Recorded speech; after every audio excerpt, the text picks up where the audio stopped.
लेकिन सर इस बाथरूम में कोई आत्मा रहता है, क्योंकि रात के लगभग 1 बजे इस बाथरूम से किसी की रोने की आवाज़ आती है, और तो और नल से पानी अपने आप गिरने की आवाज़ आती है। मुझे तो लगता है सर इसे कोई आत्मा ही मारा होगा। एक गर्ल्स हॉस्टल में सुबह के लगभग 6 बजे एक लड़की बाथरूम करने जाती है। जब वो लड़की बाथरूम जाती है, उसे कुछ ऐसा दिखता है जिसे देखने के बाद वो लड़की हैरान रह जाती है। उसे दिखता है बाथरूम में एक लड़की की डेड बॉडी पड़ी है। ये देखने के बाद वो लड़की जोर से चिल्लाती है। हॉस्टल की सारी लड़कियां इकट्ठा हो जाती है।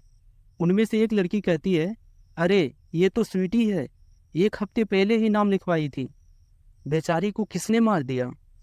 सभी लड़की आपस में बात कर रही थी।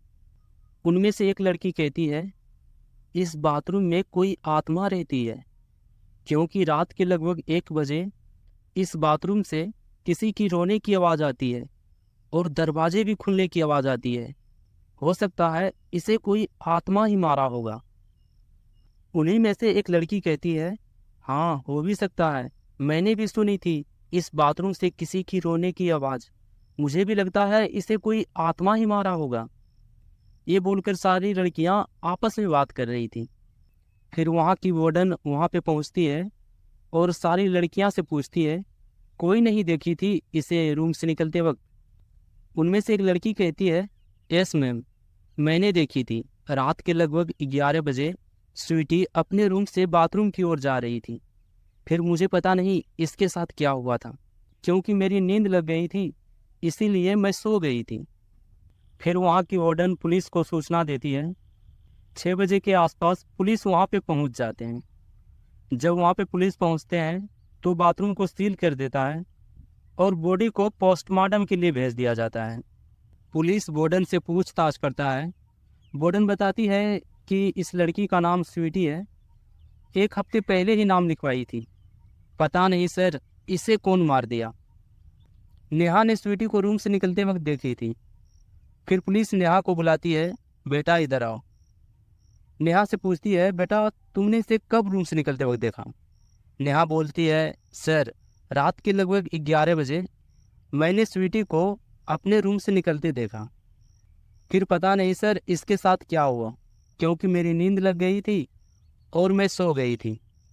लेकिन सर इस बाथरूम में कोई आत्मा रहता है, क्योंकि रात के लगभग 1 बजे इस बाथरूम से किसी की रोने की आवाज़ आती है, और तो और नल से पानी अपने आप गिरने की आवाज़ आती है।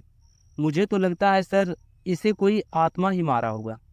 फिर उनमें से एक लड़की कहती है, नहीं सर एक बात और है, ये जो मैदान सामने दिख रहा है ना, इस मैदान में शाम के लगभग 5 बजे बहुत सारे लड़के खेलने आता है। उनमें से रियान और अरमान हम सारी लड़कियों को देखकर छेड़ता है, सीटी बजाता है, शोर मचाता है और सारी लड़कियों को तंग करता है। हो सकता है सर स्वीटी को अरमान और रियान ही मारा होगा। फिर पुलिस वार्डन से पूछता है, मैडम क्या आपको ये बात पता है। वार्डन बोलती है, यस सर। जब लड़के लोग मैदान में खेलने आता है तो उस वक्त बहुत चिल्लाता है, सीटी भी मारता है, सारी लड़कियों को तंग करता है। लफवा है सर। प्रिंसिपल भी उन लड़कों को समझाया है, लेकिन वो लोग बात नहीं मानता है सर। फिर वहाँ से पुलिस चला जाता है और दूसरे दिन शाम के लगभग 5 बजे पुलिस रियान और अरमान का बेसब्री से इंतज़ार कर रहा था। 5 बजे के आसपास रियान और अरमान उस मैदान में पहुंचता है। फिर पुलिस उन दोनों को गिरफ्तार कर लेता है। उनमें से अरमान कहता है, सर हम दोनों का क्या गलती है जो हम दोनों को पकड़ के ले जा रहे हो। पुलिस कहता है, साले तुम्हें तो पुलिस थाना में ही पता चलेगा तुम्हारा क्या गलती है। तुमने जो किया है ना, जब तुम्हारे पिछवाड़े पे डंडा बजड़ेगा ना, उसी वक्त कबूल दोगे। ये कहकर पुलिस उन दोनों को अपना गाड़ी में बिठा लेता है और लेकर चला जाता है। पुलिस थाना पहुंचते ही रियान पुलिस से कहता है, सर हम दोनों का क्या गलती है, बता तो दीजिए। फिर पुलिस कहता है, जहाँ पे तुम दोनों खेलने जाते हो ना, उसी के साइड में एक गर्ल्स हॉस्टल है, तुम्हें पता है ना। रियान कहता है, यस सर। उस हॉस्टल में एक लड़की की मर्डर हुई है। कुछ लड़कियां बता रही है कि तुम ही दोनों ने उस लड़की को मारा है।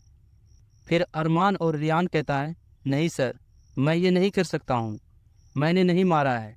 माना उन लड़कियों को हम दोनों मिलकर छेड़ते हैं, लेकिन कभी मारने का ख्याल नहीं दिल में आया। ये मैंने नहीं किया है सर, मुझे छोड़ दो सर, ऐसी गलती मैं कर ही नहीं सकता हूँ।